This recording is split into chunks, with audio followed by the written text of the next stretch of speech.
Himayin po natin, maglakbay tayo sa aklat ng pahayag. Ito ang paborito kong reference pagpatungkol sa banal na misa. Napakagaganda ng mga kanyang ipapaliwanag sa atin tungkol sa misa. Simula pa lang sa chapter 1. Tingnan natin nga, ganito ang kwento ni San Juan nung kanyang pangitain doon sa isang banal na misa na nagaganap sa langit. Panoorin po natin.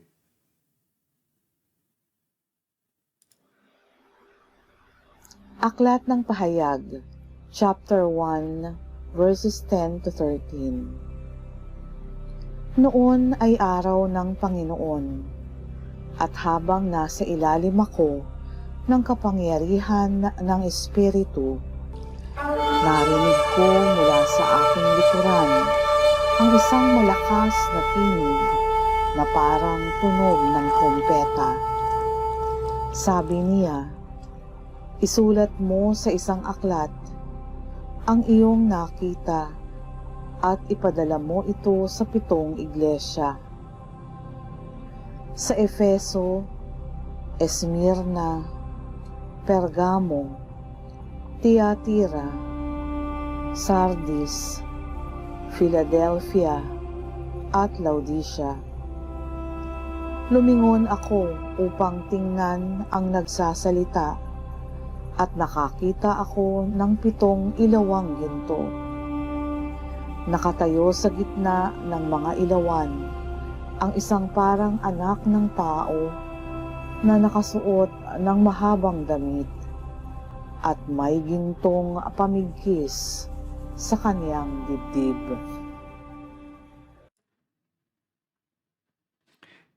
Tingnan natin yung mga nakita ni Juan. Anong araw daw? Noon ay araw ng Panginoon, the Lord's Day o Linggo. Malaking adjustment ito para sa mga unang Kristiyano dahil ang nakagawian nila na banal na araw ay Sabat o Sabado. Pero nabuhay maguli ang ating Panginoon araw ng Linggo. At tuwing magpapakita siya doon sa kanyang mga alagad, araw din ng Linggo. At tuwing may pagkakataon na nagpipira-piraso si Jesus ng tinapay kasama yung mga alagad, palaging araw ng Linggo. At dito nga, ipinahayag ni San Juan na noong masaksihan niya, yung misa na nagaganap sa langit, anong araw? Araw ng Panginoon, araw ng Linggo. Kaya pala, nagsisimba tayo Linggo. Kasi araw ng Linggo, araw ng Panginoon, doon sa langit ay nagaganap din yung makalangit na misa. Nasa ilalim daw siya ng kapangyarihan ng Espiritu. Kaya sana din po kapag tayo ay magsisimba, maramdaman din natin na tayo ay nag-aalab sa kapangyarihan ng banal na Espiritu. Narinig ni Juan mula sa kanyang likuran ang isang malakas na tinig na parang tunog ng trompeta. Napapansin ba ninyo na kahit sa panahon natin, mas uso ang electric guitar, ang drums, ang synthesizer, ang mga piano bilang instrumento ng musika. Sa mga simbahan, ang karaniwang instrumento na ginagamit ay organ. At yung tunog ng organ ay ginagaya yung tunog ng maraming trompeta.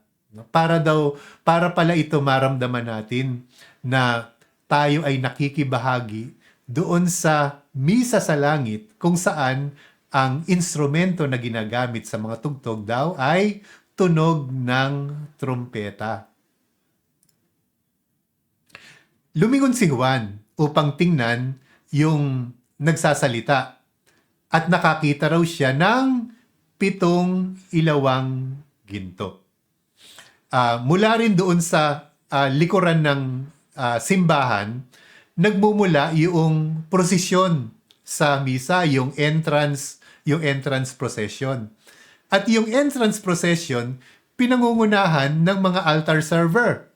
At yung mga altar server, meron silang bit-bit na mga ilawang ginto. Sana 7. Minsan hindi 7. Pero at least sa misa natin, no, meron pa ring mga ilawang ginto. Hawak-hawak ng mga altar server. Sa malalaking simbahan, doon sa altar, meron ding 7 ilawan na ilawang ginto. No? Kaya hindi lang doon sa procession, hanggang doon sa altar, nakikita yung 7 ilawang ginto. Nakatayo sa gitna ng mga ilawan ang isang parang anak ng tao na nakasuot ng mahabang damit at may gintong pamigkis sa kanyang dibdib. Doon sa gitna, noong entrance procession, nandoon yung pari. Yung pari, nakasuot din siya ng mahabang damit dahil ang pari ay kinakatawan niya ang anak ng tao, ang Panginoong Hesukristo. Doon sa pangitain ni Juan, mayroong gintong pamigkis sa dibdib ang Panginoong Jesus. Kaya ang pari, meron din siya sa kanyang dibdib na stola. Hindi ba malinaw na paglalarawan yung entrance procession noong pangitain ni Juan tungkol doon sa magsisimula na banal na misa doon sa langit. Kaya pag magsisimba tayo, hingin natin na mapuspos din tayo ng Espiritu Santo upang habang pinapanood natin yung entrance procession, ang nakikita ng ating mga mata ay yung makalangit na katotohanan, yung misa na nagaganap sa langit. Sa chapter 2 at chapter 3, inutusan si Juan na gumawa ng sulat para sa 7 iglesia sa iba't ibang mga lugar. Isa-isang siniyasat doon sa mga sulat yung kalagayang espiritual ng iba't ibang mga simbahan, kasama na yung kanilang mga pagkukulang. Sabi doon sa chapter 2, ang lahat ng may pandinig ay makinig sa sinasabi ng Espiritu sa mga iglesia. Sa magtatagumpay ay ibibigay ko ang karapatang kumain ng bunga ng punong kahoy ng buhay na nasa bunga ng punong kahoy ng buhay na nasa paraiso ng Diyos. Yung bawat sulat ay binibigyang diin yung mga pagkukulang ng mga iglesia. Kaya inaanyayahan yung mga iglesia na magsisi sa kanilang mga kasalanan. Makinig sa sinasabi ng Espiritu at yung mga magtatagumpay na magbalik loob, talikuran ang kasalanan. Sa kanila ibibigay ang karapatan na kumain ng bunga ng punong kahoy ng buhay. Yun yung banal na komunyon na nasa paraiso ng Diyos. No? Kung tayo pala ay magtatagumpay sa ating pag-amin ng ating mga kasalanan at tayo ay magbalik loob, tayo ay magiging karapat-dapat na tumanggap ng Eucharistia, ang tinapay ng buhay na nasa paraiso ng Diyos. Sa chapter 4, ikinuwento naman ni San Juan na nabuksan ang pintuan sa langit at inimbitahan siyang umakyat. Ang mga ito ang mga nakita ng apostol. Sa verse 2, isang trono at isang nakaupo roon. Isang trono ng Diyos sa langit. Sa misa, yung pari na nakikita natin ay nakaupo din sa malatronong upuan. yun pala ay larawan na doon sa langit ang nagpe-preside ay ang ating Panginoong Hesus na nakaupo din doon sa kanyang trono sa langit. Sa verse 4, nakapaligid doon sa trono ang 24 pang trono na sa bawat isa'y may nakaupong matanda na nakadamit ng puti at may koronang ginto sa ulo. 24 na mga elders na nakapaligid doon sa trono ng Diyos. Yung 24 ay 12 yung kumakatawan sa 12 lipi ng Israel sa Lumang Tipan at 12 apostol naman sa Bagong Tipan. 12 lipi at 12 apostol, pag pinagsama, 24 na mga elders o matatanda na sila ang kumakatawan sa buong pamilya ng Diyos. Kaya pala sa ating mga simbahan, sa likuran ng altar, matatagpuan yung retablo ng mga santo na patron ng simbahan. Yung mga patron ay kabilang sa mga banal doon sa langit na kumakatawan naman sa atin na namimintuho doon sa patron. Kaya kung paanong yung 12 lipi ay kumakatawan sa mga lipi sa Lumang Tipan at yung 12 apostol naman sila ay kumakatawan sa simbahan sa Bagong Tipan, yung mga patron naman natin sa altar, sila ang kumakatawan sa atin. Dahil sila nasa langit na eh. Tayo, nandito pa tayo sa lupa, pero may representative tayo. Yung ating patron saint, sila ang nagre-represent sa atin doon sa misa sa langit. Sa verse 6 at saka sa 8, sabi doon, sa 4 na panig ng trono ay may 4 na buhay na nilalang na punong-puno ng mga mata sa kanilang harap at likod. Ang bawat isa ay may 6 na pakpak, mga kerubin po ito. Nakapaligid sa trono yung mga anghel at mga kerubin. Kaya pala sa maraming simbahan, may mga imahe din ng mga anghel at kerubin. At maraming mga ilaw, mga chandelier. Dahil mababasa din dito sa Aklat ng Pahayag na yung mga bituin ay simbolo ng mga anghel.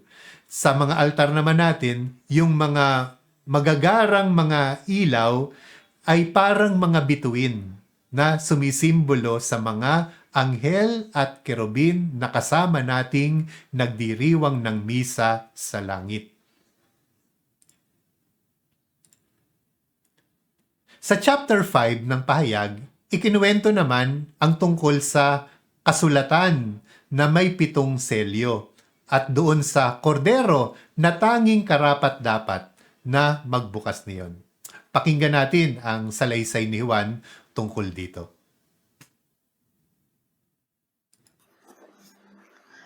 Aklat ng Pahayag, chapter 5, verses 1 to 7. Nakita ko sa kanang kamay ng nakaupo sa trono ang isang kasulatang nakabalumbon na may sulat sa loob at labas at sinarahan ng 7 selyo.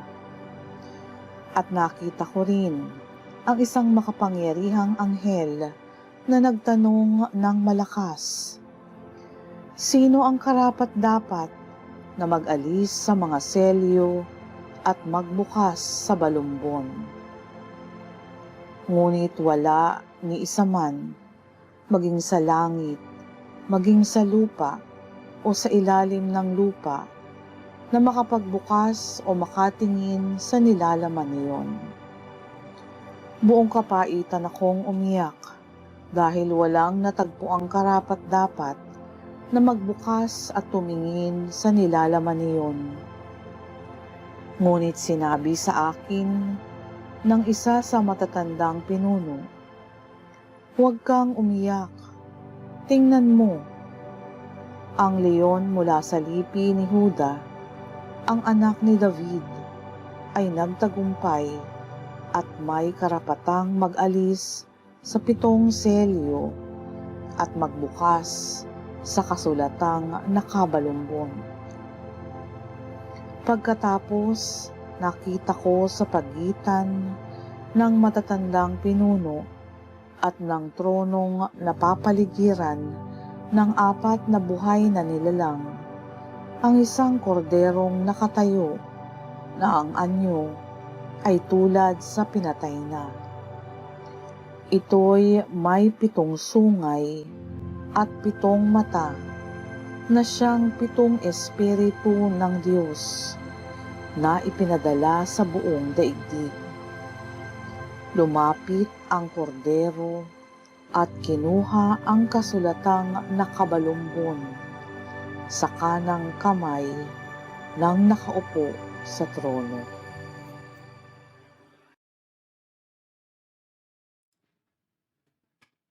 Higit sa ibang aklat sa Bagong Tipan, itong aklat ng pahayag ang pinakamadalas gumamit noong katagang kordero ng Diyos. Sa loob lamang ng 22 chapters, 28 times na binanggit ang kordero ng Diyos. At pinapaliwanag ng aklat na ang kordero ay walang iba kundi ang leon ng lipi ng Huda, ang anak ni David, ang Panginoong Hesukristo. Ang kordero ay nakita ni San Juan na nakatayo na ang anyo ay tulad ng pinatay na. Meron ba nun? Pinatay pero nakatayo? Meron. At nandoon siya sa gitna kapag tayo ay nagsisimba. Si Jesus na ipinako sa krus. Siya ang kordero ng Diyos na nag-alay ng buhay para yung nilalaman ng kasulatan ay makamit natin ang katuparan. Ano ba yung kasulatan na yon?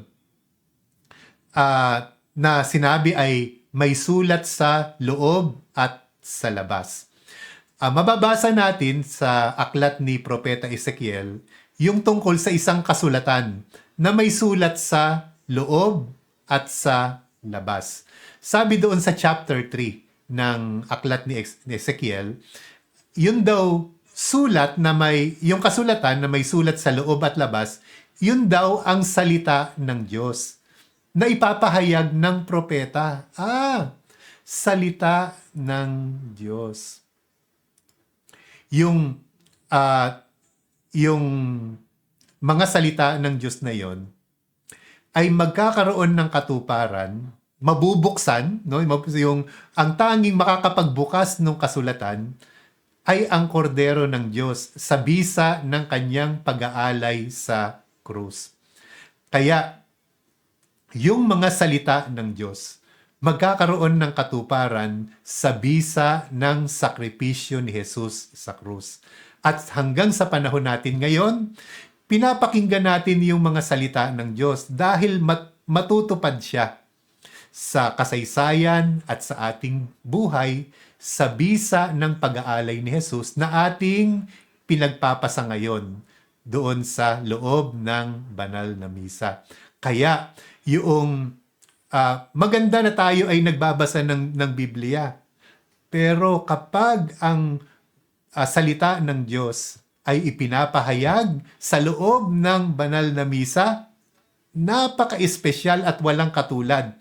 Dahil kaugnay ang sakripisyo ni Jesus, ay nagkakaroon siya ng kagampan, nagkakaroon siya ng bisa noon, ngayon, at magpasawalang hanggan. Sa chapter 6 hanggang 8 ng Aklat ng Pahayag, bubuksan ng kordero yung 7 selyo ng kasulatan. Paulit-ulit yung number 7. Sa bawat selyo, no, 7 yung selyo. Sa bawat selyo na bubuksan, may malagim na pangyayari. Mayroong gera, mayroong pagkaalipin, may tagutom, at may kamatayan. Malagim at nakakatakot. Susundan yon ng 7 trumpeta sa chapter 8 hanggang chapter 11 na may kaakibat din ng mga malalagim na pangyayari. Merong yelo, may dugo, may kadiliman, may lason, at may balang katulad nung mga salot noong panahon ng Exodo. No? So parang nagaganap doon sa Pangitain-Iwan yung kasaysayan, no? Ang nakikita niya doon sa langit na eh. Pero kasabay ng mga trumpeta, may paalala tungkol sa Exodo. Susundan naman yon sa chapter 12 nung mga tanda, no? Hanggang mula chapter 12 hanggang chapter 14. May mga tanda na kasabay yung noong gera na nagpapaalala sa atin noong pagsakop ng Babylonia, Persia, Gresya at Roma. So parang talagang nasasaksihan ni Juan yung kasaysayan ng Israel. Panghuli ay yung 7 mangkok sa chapter 15 at 16 na may dalang pigsa, dugo, apoy, at kadiliman. No? Mga malalagim na bahagi ng kanilang kasaysayan dahil sa kanilang pagkakasala. Palaging number 7. 7 yung selyo, 7 yung trompeta, 7 yung mangkok.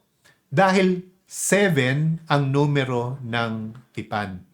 Kaya yung mga, para bang pinapakita na yung mga paghihirap sa buong kasaysayan, simula pa nung Exodo hanggang doon sa buo nilang kasaysayan, yung mga pagsakop ng iba't ibang mga imperyo, ay mga paglilinis at pagpapabanal na bahagi ng pakikipagtipan sa Diyos. Lahat ng paghihirap, lahat ng mga kaganapan, bahagi ng pakikipagtipan. Pero hindi naman matatapos sa kabiguan yung nasaksihan ni Juan. Dahil doon sa chapter 7 hanggang chapter 19, ipapahayag naman yung pagbagsak ng bagong Babylonia. No? Yung bagong Babylonia ay pwedeng sumisimbolo sa imperyo ng Roma o kaya pwedeng sumisimbolo sa paghahari ng kasalanan. Sa chapter 19 at 20, merong huling laban, isang malaking digmaan. At dito sa digmaan na ito, darating si Jesus bilang isang magiting na mandirigma. Pero kapansin-pansin, at pagdating ni Jesus, yung kanyang damit ay duguan. Bago pa makipaglaban, duguan na yung kanyang damit. At ang tangi niyang sandata ay ang tabak ng salita ng Diyos. Gamit ang tabak ng salita ng Diyos at gamit yung dugo ng kanyang pagpapakasakit, dadaigin ni Jesus yung dragon, yung nasumisimbolo sa demonyo at kasalanan. Ang kasulatan na may 7 selyo ay ang kasaysayan ng pakikipagtipan ng tao sa Diyos. Sa misa ay binabagtas natin ang buong kasaysayan na sa pamamagitan ng pakikinig ng mga pagbasa. Sa pagbasa mula sa Lumang Tipan, ang mahabang kasaysayan ng paghihirap ng bayan ng Diyos, bunga ng kasalanan, ay ating maririnig. Sa pagbasa naman ng mga ebanghelyo, ay maririnig natin yung kasaysayan ng pakikipaglaban ni Jesus laban sa kasalanan. At sa pagbasa naman ng ibang mga bahagi ng Bagong Tipan, ang kasaysayan ng pakikipaglaban ng sinaunang simbahan sa pag-uusig ang ating maririnig. Kaya doon sa pakikinig natin ng mga pagbasa ay ginagamit natin yung mga pakikipaglaban nila upang mapagwagian din natin yung ating pakikipaglaban sa kasalukuyang panahon. Kung papaanong nakikipaglaban yung mga ninuno natin sa lumang tipan, kung papaanong nakikipaglaban si Jesus sa mga kumukontra sa kanya at sa kasamaan, at kung paanong nakipaglaban ang unang simbahan sa pag-uusig ng Roma at ng mga Hudyo noong panahon na yon, tayo ay nakikipaglaban pa rin sa panahon natin ngayon sa puwersa ng paghihirap at sa puwersa ng kasalanan. Kaya naiuugnay natin yung mga pagsisikap at paghihirap doon sa mga pagbasa sa ating buhay. Meron tayong dalawang tugon sa mga pagbasa na naririnig natin sa misa. Makikiayon ba tayo sa malakas na puwersa ng kadiliman na naghahari sa mundo? O mananatiling tapat sa kordero ng Diyos na nagtiis ng hirap ngunit nagwagi sa huli? Sana ay piliin natin ang ikalawa upang maging karapat-dapat tayo dito sa kasalan ng kordero at simbahan. Sa huling bahagi ng Aklat ng Pahayag, ipapakilala ang kasintahan ng kordero. Ang kasintahan ay nilinis ng dugo ng kordero, binihisan ng puti. At doon sa templo ng makalangit na Jerusalem, gaganapin ang dakilang piging ng kasalan. Ganito ang kwento ni San Juan.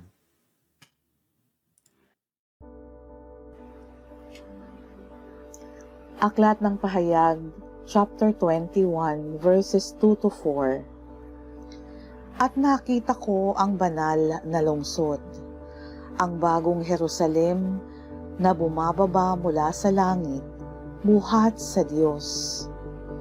Gaya ng isang babaeng ikakasal, siya'y nakabihis at nakahanda sa pagsalubong sa kanyang mapapangasawa. Narinig ko ang isang malakas na tinig mula sa trono.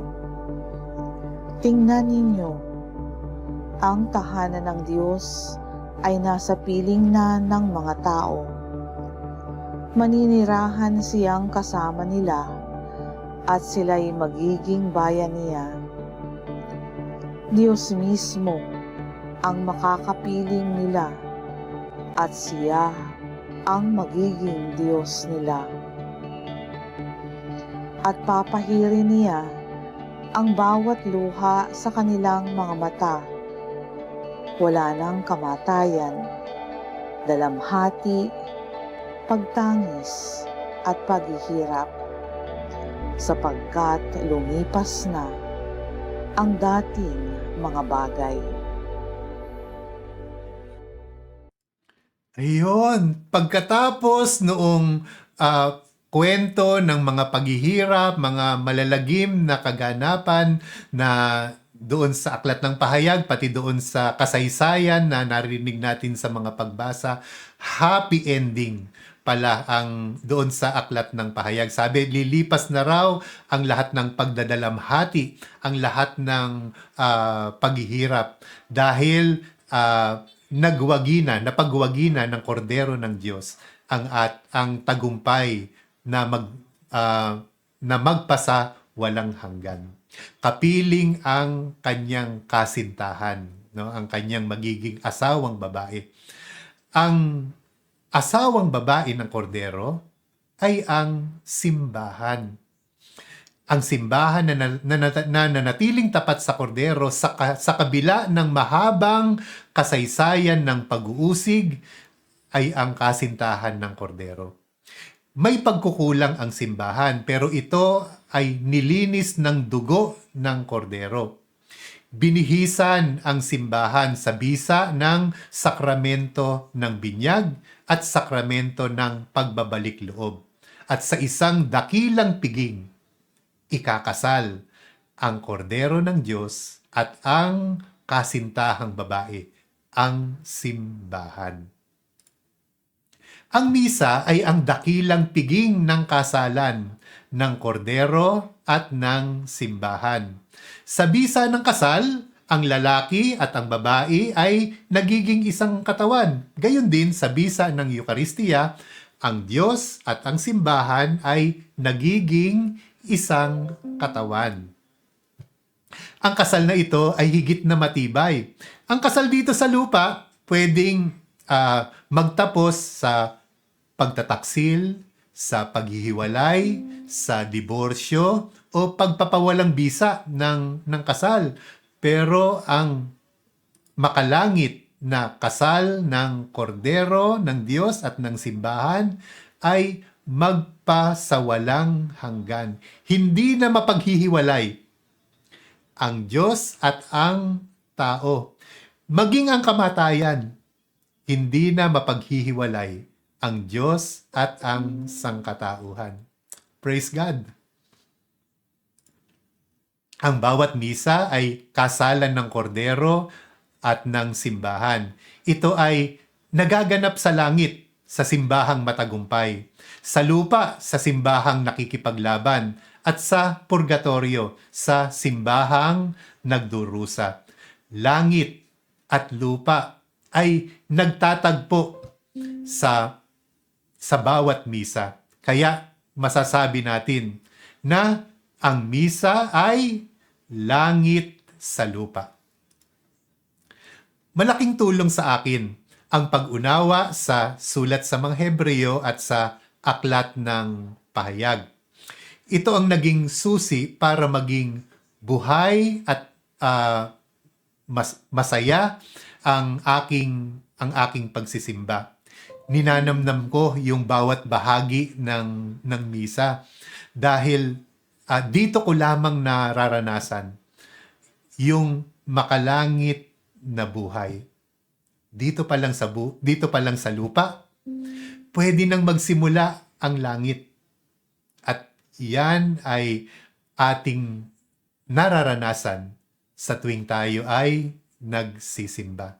Sana ay makatulong din itong ating pag-aaral sa inyo para maging buhay, masaya at mabiyaya ang inyong pagsisimba. Dadagdagan pa natin yan sa pagpapatuloy ng ating pag-aaral ng Lakbay Misa, ang Biblia at ang Misa.